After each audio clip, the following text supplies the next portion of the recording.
tugas yang diberikan oleh ketua. Kalau saya boleh memberikan lagi renungan untuk pemuda Gangga di tempat ini. Dan pastinya kalau firman ataupun tugas yang bisa berikan itu juga merupakan teguran juga buat saya, dan itu juga motivasi juga khususnya buat saya. Puji nama Tuhan. Dan karena kasih karunia Tuhan yang sudah dilimpahkan kepada kita, sehingga kita boleh memperoleh kesempatan dan menikmati ya hari-hari ini dengan penuh sukacita dan damai sejahtera. Puji nama Tuhan ya. Kalau dalam secara jasmani mungkin kita masih capek ya, masih lelah ya, apalagi panitia ya yang sampai bergadang-gadang. Tapi kami bersyukur dengan segala kesetiaan yang sudah diberikan. Kalau masih boleh ada hadir dalam ibadah ini, itu bukan buat kami, tapi itu untuk Tuhan ya, karena kita tidak memberikan sisa waktu dalam hidup kita, tapi ini adalah waktu di mana pemuda remaja Gakra boleh ada, waktu yang terbaik kita sudah berikan ya. Puji nama Tuhan. Tema yang diberikan oleh Bapak Ketua ini terambil dari 2 Petrus 1. Ayat temanya itu adalah sebenarnya 2 Petrus 1 ayat 10. Tapi di sini saya coba mau baca dari perikop awal ya. Kita buka di 2 Petrus 1 ayat 2 Petrus 1 ya, 2 Petrus 1 ayat 3 sampai 10 nanti kita baca. Nanti kita baca di perikop yang berjudul panggilan dan pilihan Allah. Sudah dapat semua? Haleluya. Haleluya. Kita baca dari ayat 3 sampai 10 saja. Untuk menghormati kebenaran firman Tuhan, saya undang Bapak berdiri. Kita baca mungkin di sini bersama-sama saja ya. Oke. Hitungan ketiga kita mulai baca ya.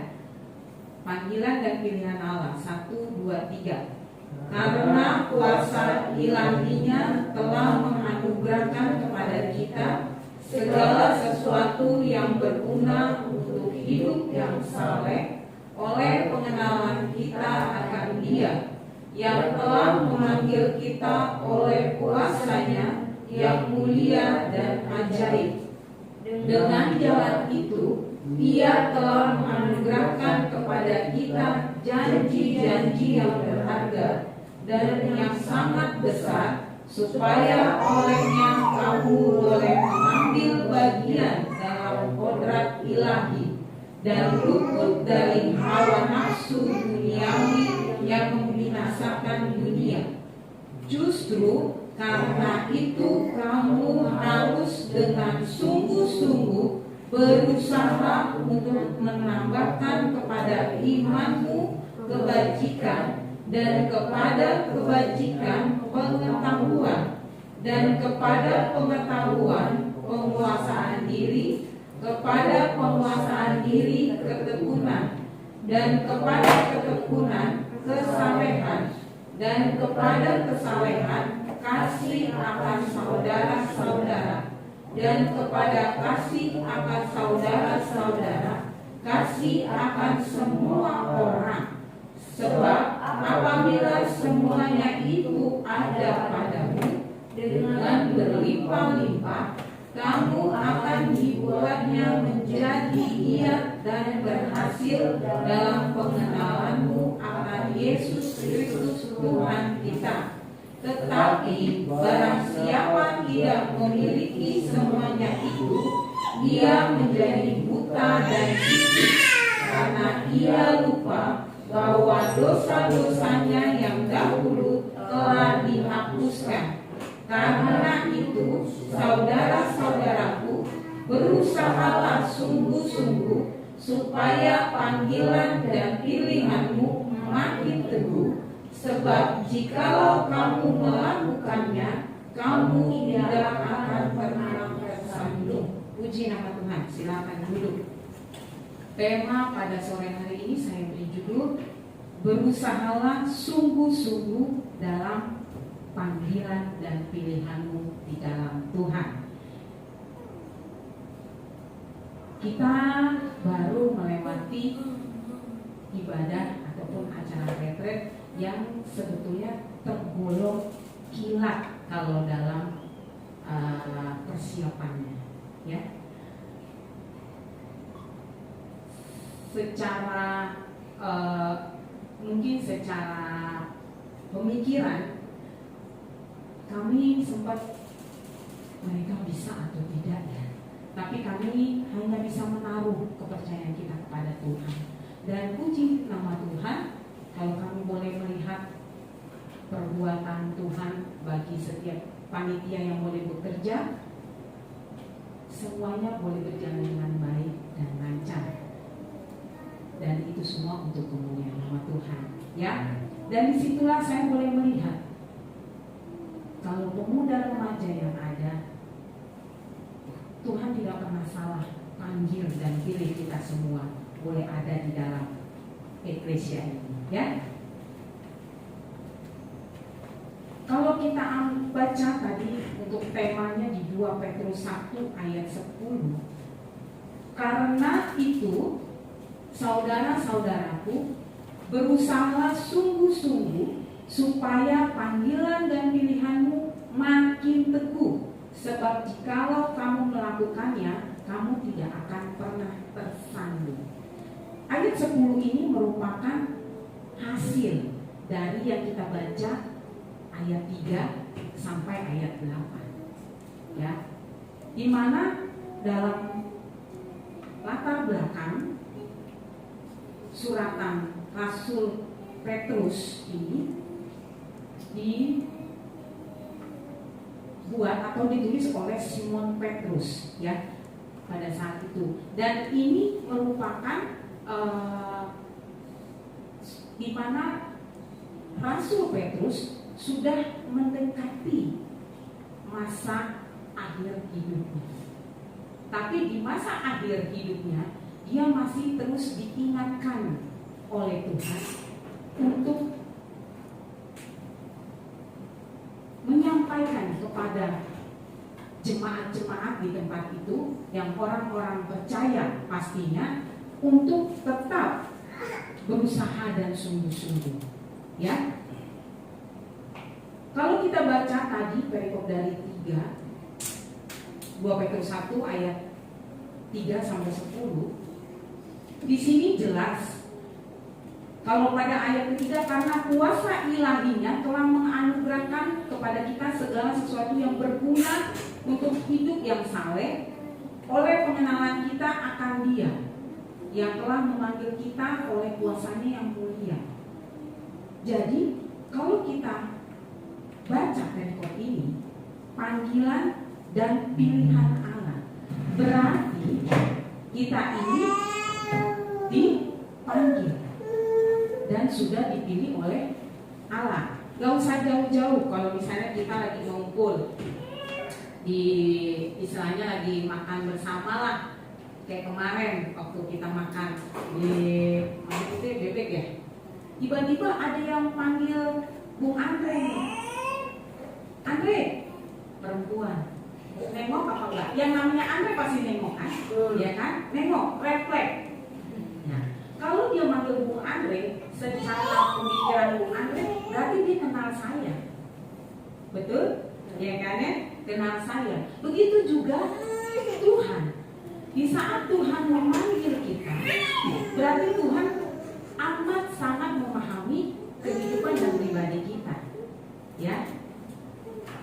Apalagi misalnya contoh dalam keluarga, misalnya kayak kita ataupun saya lah, dulu kalau dipanggil nama saya dulu ya, dipanggil sama mama saya, ya.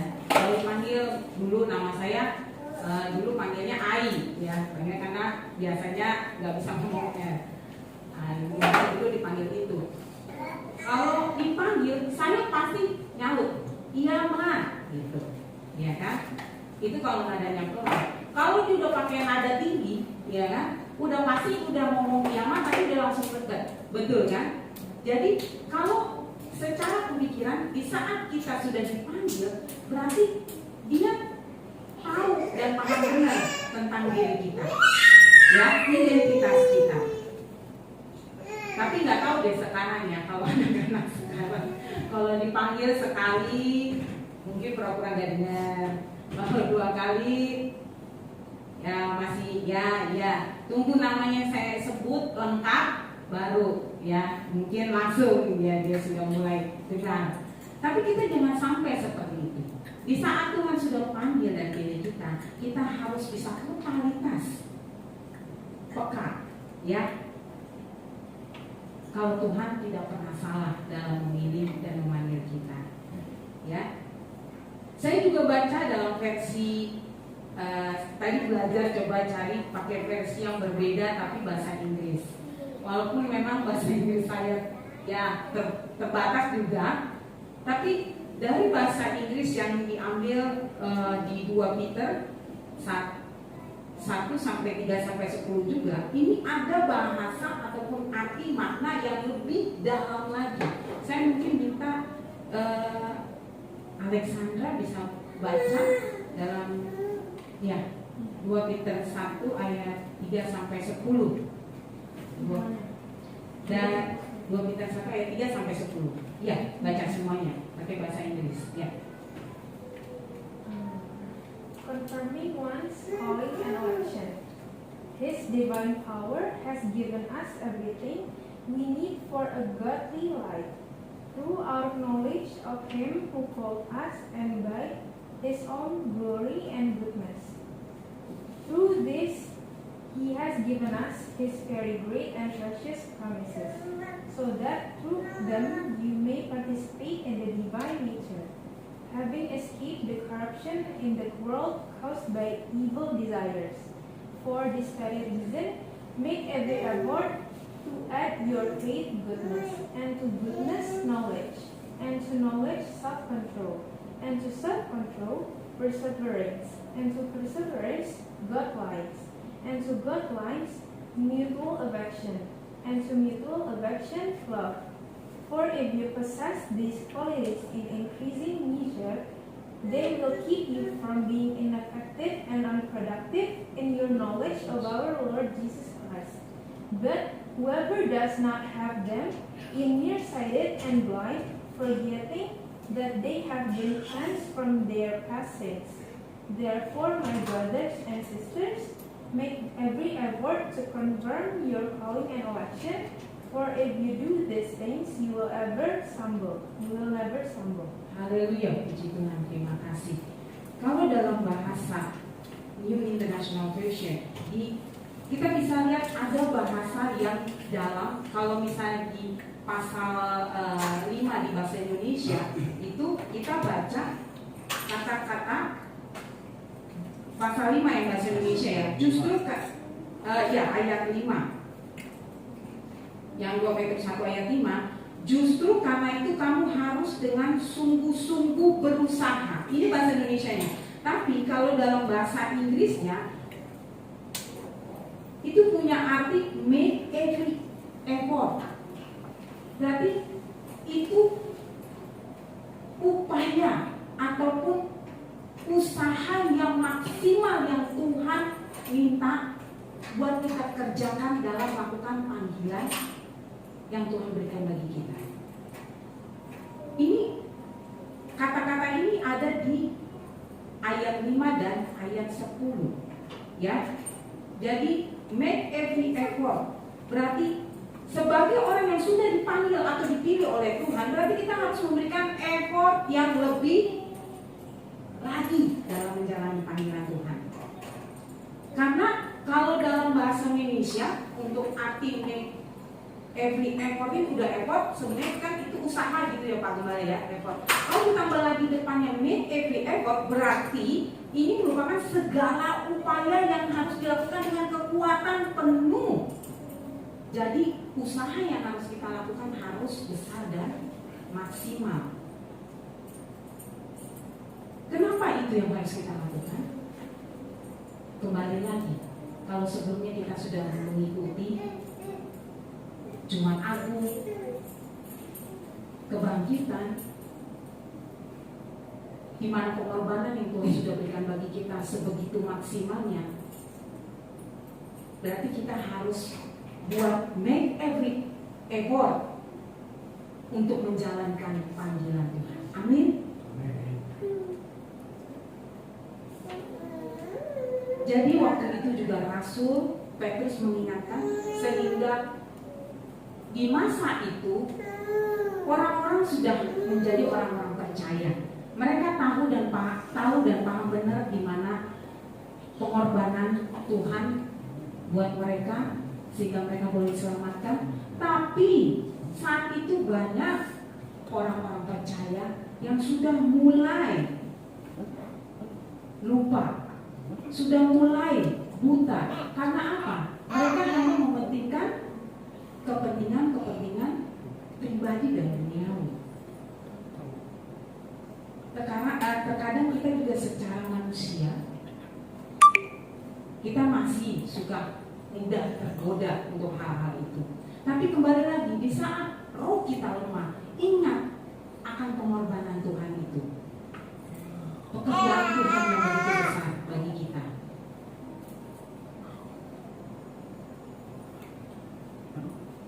Maka upaya yang dapat kita lakukan agar kita tetap ada dalam panggilan, dan pastinya dalam ayat ke-10 tadi kita tidak tersandung, ya, itu sebenarnya sudah ada di pasal 5 sampai pasal 8. Ya, coba kita baca lagi. Ya, saya yang baca, nanti coba kita lihat lagi. Jadi ini upaya yang perlu kita lakukan sehingga kita jangan sampai kita tersandung dalam keadaan saat ini. Justru karena itu kamu harus sungguh-sungguh berusaha untuk menambahkan kepada imanmu. Kita sudah punya iman, ya. Tapi imanmu kebajikan, dan kepada kebajikan pengetahuan, ya. Di mana pengetahuan itu harus kita terus tambah akan kebenaran firman Tuhan. Dan setelah kita sudah ada dalam pengetahuan, kita belajar untuk penguasaan diri. Di mana penguasaan diri memang itu proses yang harus kita kerjakan dan itu butuh waktu. Tapi di saat kita sudah bisa melakukan penguasaan diri dan kita bertekun dalam kesalehan, maka itu akan terpancarlah kasih Kristus, baik itu buat kepada saudara-saudara kita ataupun pada orang-orang yang di sekitar kita, apalagi keluarga kita. Ditambah lagi kasih kita kepada Tuhan akan semakin lebih, ya. Sebenarnya upaya-upaya ini sudah Tuhan, maksudnya sudah Petrus sampaikan, dan tinggal kita melakukannya saja dengan baik. Tapi yang serunya di sini pada saat ada hasil yang setelah kita sudah lakukan dari ayat 5 sampai 5 sampai 7, hasilnya tetap sudah ada Tuhan siapkan. Sebab apabila semuanya itu ada padamu, kalau semuanya itu sudah bisa kita kerjakan dengan berlimpah-limpah, kamu akan dibuatnya menjadi giat.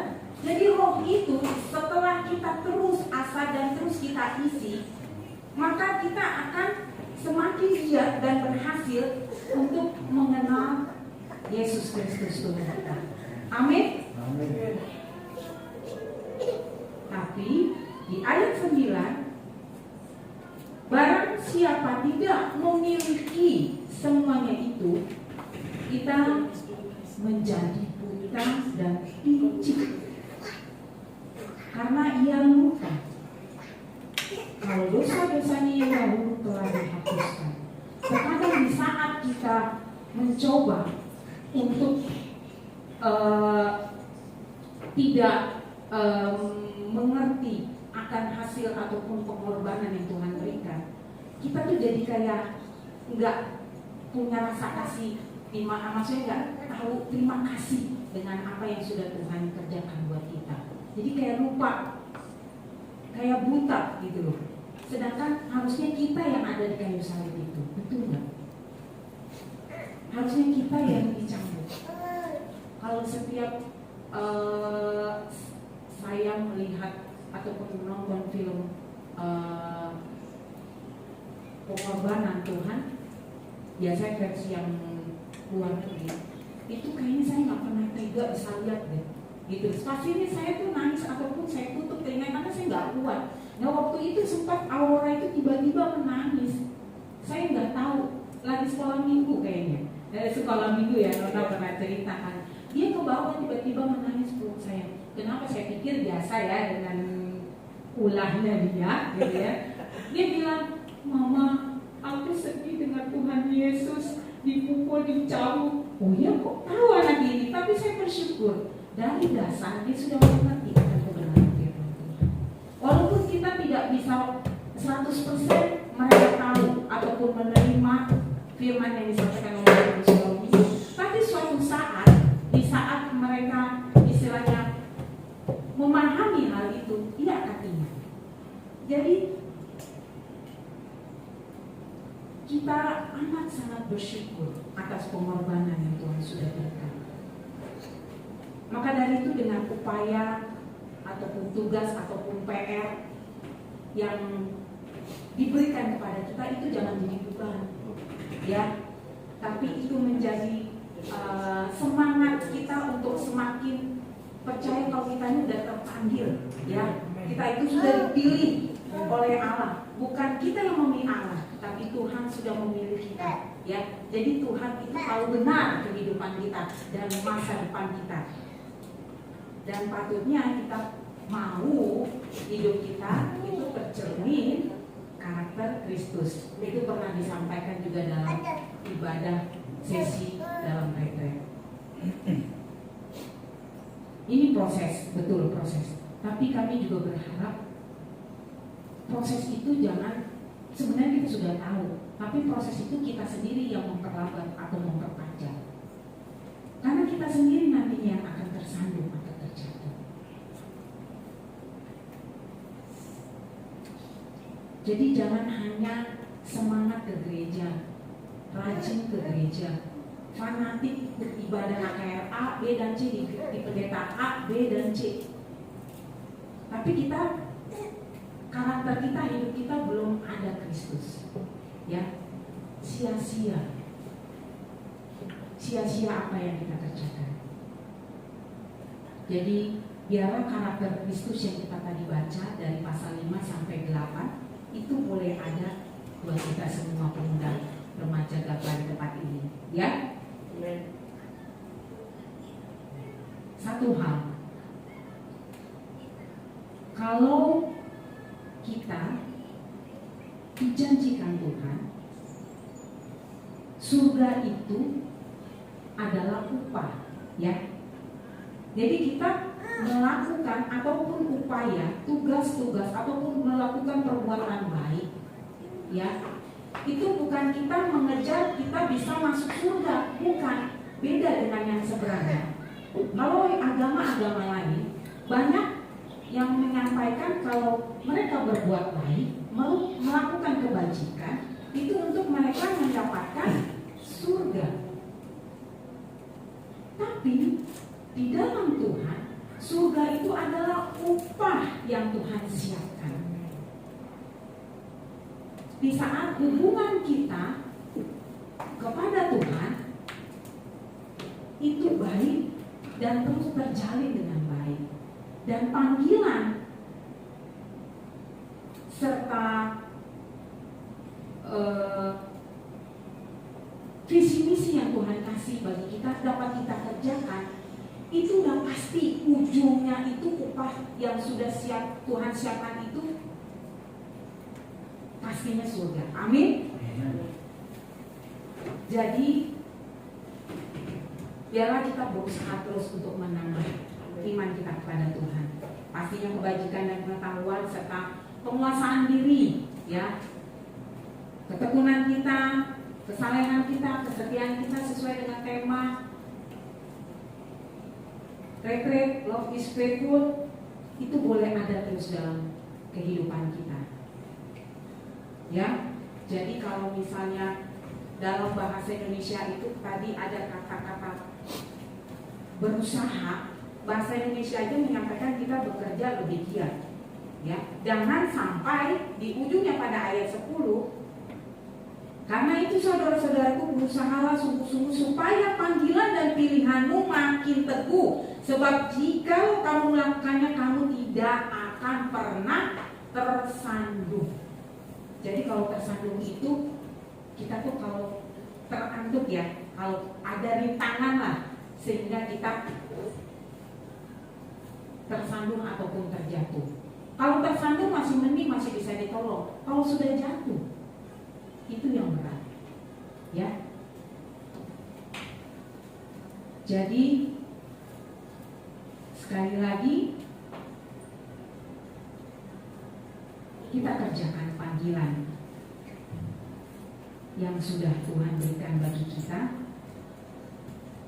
dan kita percaya Tuhan itu tidak pernah salah pilih, ya. Panggilan Tuhan itu meminta kita untuk memberikan effort yang lebih lagi, dan pastinya kita tetap minta Roh Kudus ada dalam kehidupan kita, ya. Akhir dari renungan pada sore hari ini, sebelumnya mungkin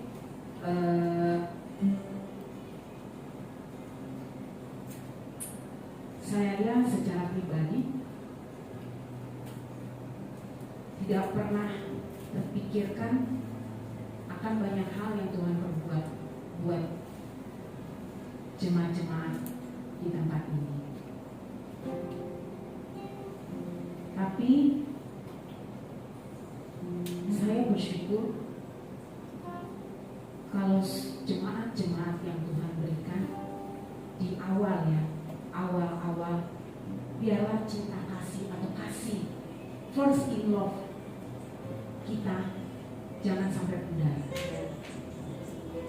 Dengan adanya bertambah dengan jemaat yang ada, saya rindu jemaat-jemaat yang sudah setia, jemaat-jemaat yang sudah ada, tetap kobarkan terus kasih itu, ya. Memang banyak cerita yang istilahnya kami tahu ataupun yang telah disaksikan oleh Bapak Gembala ataupun Bapak Pendeta Nathan. Kalau sudah ada event besar, itu terkadang iblis banyak hal melakukan perkara yang membuat kita itu jadi rumit.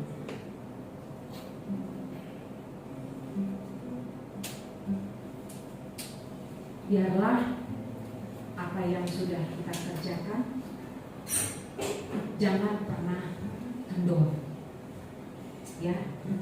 Ingat bukti kasih dan kesetiaan Tuhan kepada kita, di mana Filipi 2 ayat 8, dalam segala keadaan sebagai manusia Ia telah merendahkan dirinya dan taat sampai mati, bahkan sampai mati di kayu salib. Jadi jangan pernah sia-siakan pengorbanan Tuhan bagi kita. Terus ingat panggilan kita, dan kita bersyukur kalau kita sudah dipilih oleh Tuhan. Jangan pernah ragu, tetap teguh, tetap kuat, terus di dalam Tuhan. Berikan effort yang lebih lagi.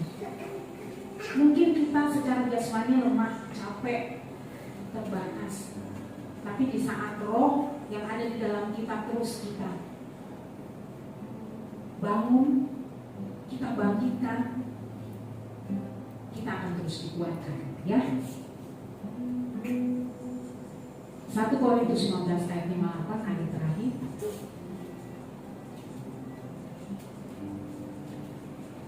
Korintus 15 ayat yang 8. Ini ayat yang selalu menguatkan kami, keluarga gembala, dan saya percaya juga buat pemuda remaja di tempat ini. Karena itu, saudara-saudaraku yang kekasih, berdirilah teguh, jangan goyah.